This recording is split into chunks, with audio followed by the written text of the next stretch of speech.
Assalamualaikum warahmatullahi wabarakatuh. Perkenalkan, nama saya Bayu Dimas Rega Saputra. Saya adalah salah satu mahasiswa dari Universitas Pancasakti. Di video kali ini, saya bakal mempresentasikan tugas proyek tes UAS dalam mata kuliah Teori Ekonomi Mikro dengan nomor NIM 1872050047 dengan dosen pengampu yaitu Ibu Cynthia Anissa RP SPD MPDE. Di sini saya akan mempresentasikan tentang pasar monopoli. Nah, untuk materi pembelajarannya yaitu di sini ada pengertian pasar monopoli, kelebihan, kekurangan, ciri-ciri, sebab dan contohnya. Yang pertama yaitu pengertian pasar monopoli. Pengertian pasar monopoli adalah suatu bentuk pasar yang hanya memiliki suatu penjual atau produsen dengan banyak pembeli. Orang yang melakukan monopoli terhadap suatu pasar disebut sebagai monopolis. Karena hanya ada satu penjual di pasar, maka monopolis bertindak sebagai penentu harga. Monopoli dapat menentukan harga dengan cara menambah atau mengurangi jumlah barang yang disediakan di pasar. Yang kedua yaitu kelebihan pasar monopoli.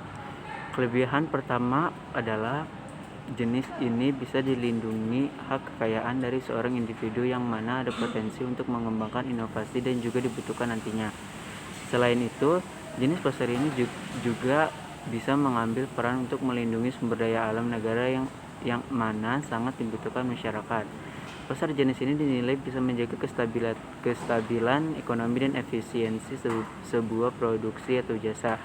Kelebihan terakhir adalah perusahaan dengan jenis pasar ini tidak perlu mengeluarkan banyak modal hanya untuk berpromosi. Selanjutnya itu kekurangan pasar monopoli. Konsumen dari pasar jenis ini tentunya tak memiliki pilihan lain selain membeli produk atau jasa tersebut. Hal lain akhirnya membuat keuntungan terpusat untuk perusahaan yang menerapkan jenis pasar ini. Perusahaan dengan jenis pasar ini dinilai bisa saja menaikkan harga jualnya karena pelanggan tak bisa berpindah ke perusahaan lain untuk memenuhi kebutuhannya. Ciri-ciri pasar monopoli yang pertama yaitu adanya produsen atau perusahaan yang bisa menarik daya beli orang lain. Ini terjadi karena mau tidak mau orang harus membeli produk tersebut karena untuk memenuhi hajat hidup yang ada meskipun harganya untuk mungkin merugikan. Yang kedua yaitu ciri lain dari perusahaan ini antara lain perusahaan baru pasti akan menemukan hambatan jika harus membuat produk atau layanan yang serupa. Produsen bisa menentukan harga jual sesuka hatinya dan tidak ada barang pengganti yang bisa dipilih orang. Selanjutnya yaitu sebab pasar monopoli. Sejauh ini diketahui ada beberapa sumber atau sebab yang membuat pasar jenis ini telah berjalan di Indonesia.